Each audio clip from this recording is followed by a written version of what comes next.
next, I want to talk about Chou Tien Chen, the 35-year-old. Absolutely amazing. Honestly, how is this guy still playing at this level? He seems to be getting better and better of age. I know there was an interview with Chou Tien Chen on a video thing where he said he wants to play till he's 40. And I remember thinking, no chance, mate. Who's going to be able to play to their 40? Well, it seems Chou Tien Chen might do. I think someone actually wrote me a comment, a question, just saying, talk about Chou Tien, Eternal Chen. And I think that's a pretty good way. Actually, Chou obviously won the men's singles event here at the Arctic Open. And with it, I think according to someone, and I'm going to take their word for it, it does seem like it's correct, he's now become the oldest men's singles winner of an event of this level or above. I think he's taken that mantle from Lee Chong Wei, who was, let me just come here. Yeah, here. Lee Chong Wei won the 2018 Malaysian Open. God, I can't believe that's 7 years ago. When he was aged 35 years and 250 days old. 54 days old, 254 days old. And Chou Tien Chen is 35 years and 277 days old. So there, he is the oldest player to win an event, Super 500 or above. Was it a World Tour event when? Anyway, it doesn't matter. Obviously, Super Series, which was before the World Tour. Any event that was called a Super Series would have been the equivalent of Super 500 or above. So what a fantastic, fantastic achievement. And for me, another thing, obviously, is quite incredible. I saw a photo of Chou Tien Chen after winning. And his foot looked in absolutely disgusting shape. He had tape on it, but it was like a bloody sock. It was so. Any of you have played and you've got blisters or blood blisters, that's painful. I've played a few tournaments with blood blisters and it's incredibly uncomfortable. So the fact that not only is he 30, almost 36 actually, winning an event at this level, but he did so with blisters, that's quite incredible. And actually, also you can't got to say that the player that he beat is the world silver medalist, the current former world champion, world number 2. Is it world number 2? Again, I'm forgetting. I'm pretty sure he is. No, world number 3. Sorry, Bitesize.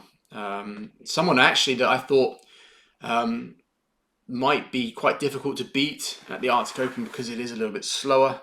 And Kunlevit tends to do quite well in he can play well in most conditions. He's incredibly skillful, but the slower ones where if there is a weakness to Kunlevit is when he comes up against an opponent that can play incredibly fast and incredibly attacking, a little bit like we have seen Chou Tien Chen play over the last couple of years. But I thought that with the slower conditions that it would be quite an interesting battle as to whether Chou could play fast enough or whether Kunlevit would be able to suck enough of the speed out. And actually, that's kind of the way the match went. The first game, Chou Tien Chen came out incredibly fast, incredibly attacking. He was playing at an absolutely ridiculous pace.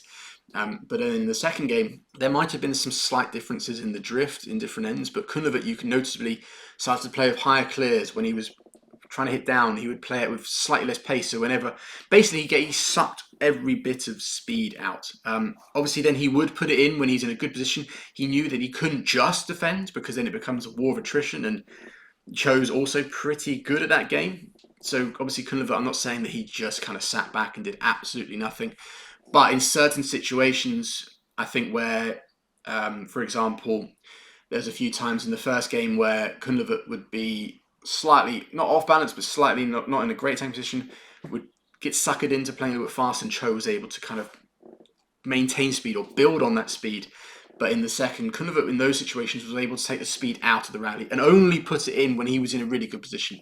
So when he was underneath the shuttle and he could really attack and control what was happening next, then we saw Kunlevit play with a lot of speed and a lot of attacking prowess. But in all the other situations, I saw him kind of take out and make the game a far more bigger court game. And then in the third, I think it was a bit of a battle of both. But I have to give credit to Chou again because when he got to like 15 all in the third game, Kunlevit was coming back, the intensity and the level went up another notch, and Chou obviously was able to come out on top. So yeah, no, it was a really interesting battle actually, that men's singles. It was a close match, it was entertaining, but it was that battle between Chou trying to play with speed, play in a very attacking and proactive game, and Kunlevit trying to not allow that to happen when he's not in the best of positions, and look to use it when he was, being very much more methodical about his approach. Whereas Chou was quite happy to go all out. He knew that he is a faster player.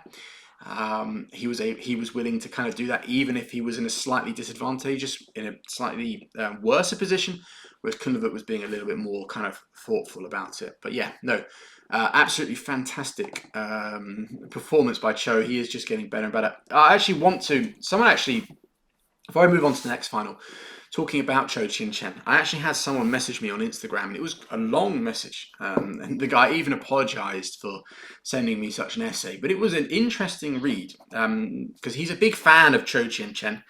And basically, what he said was, he had a bit of frustrations towards Chou almost, because the way that Chou Tien Chen has been playing, say, these last couple of years, I think definitely since he's come back from cancer, which is another thing to this ridiculous story, that Chou Tien Chen is a cancer survivor. So the fact that he's come back from that and just his fit, Chou, my hat, I'm tipping it to you. But anyway, back to what this guy said. Chou Tien Chen's style has changed. So before the pandemic, or even before the Tokyo Olympics, probably when you'd argue that Chou was in his best form, best shape, he was world number 2, reaching All England finals, winning Indonesia Open, all that kind of stuff, you would definitely say that his style was more rally based. How many times I can recall commentators going, why could Chou not take it that little bit earlier? He'd always let the shuttle drop, and he'd be doing lots of big double actions and all this kind of stuff, and playing a lot of physical game. And he's got a reputation based off that for a guy that loves to play 3-game matches. He's still got that reputation. He still does play them, but he played a far more rallying style. But what this guy said was, he really wished that the way Chou plays now, which is far more aggressive, far more attacking, he wished that he had done it back then. Because whilst he is still physically amazing now, I don't think he is as good as he was back then. And what made it more so for this guy was that he saw matches. I can remember a China Open when he played Momota, or a Denmark Open also playing Momota, where Chou felt he can't do the rally style and beat Momota, so we saw a far more attacking game, and it was absolutely amazing, like really, really good. So I just wanted to put that out there because I thought it was really interesting what the guy said, and I agree with him. I really like what Chou's doing now. I love the way that he's playing. I'm a big fan of attacking badminton, and I think it's something that he has to do, because as you get older, he doesn't want to be playing long, drawn-out matches. But I do sometimes think, like this guy, what could Chou have had even better results? Could he have maybe won that Asian Games final that he was in, or won that All England, or won a world title, or all that kind of stuff, had he implemented the way that he plays now with the slightly younger version? I know obviously it's pointless really debating it too much, because you'll never know, and it's already gone, and let's focus on the present. But I thought, as Chou won this event, and the way that he played at the Arctic Open was so good, and the way he's been playing, I think, has been really, really good, and a testament to him as a person and a player. But I thought it was an interesting observation that guy sent me, and I thought, why not bring it up here? So I'd love to hear your thoughts on that, actually. Again, we can't go back and change the future, of course, but is anyone else in the same boat, that the way that Chou played, which was far more, generally speaking, passive, but in his prime years, but now he's playing more attacking in his later years, do you not wish that you could have seen the Chou approach now with the younger Chou body? But still, obviously, he's still very successful now, and I still think he's clearly got a few more years, maybe 5 more years, maybe he will reach that 40. But yeah, just wanted to bring that up. But again, congratulations, Chou, absolutely amazing. Make sure you get those blisters to heal.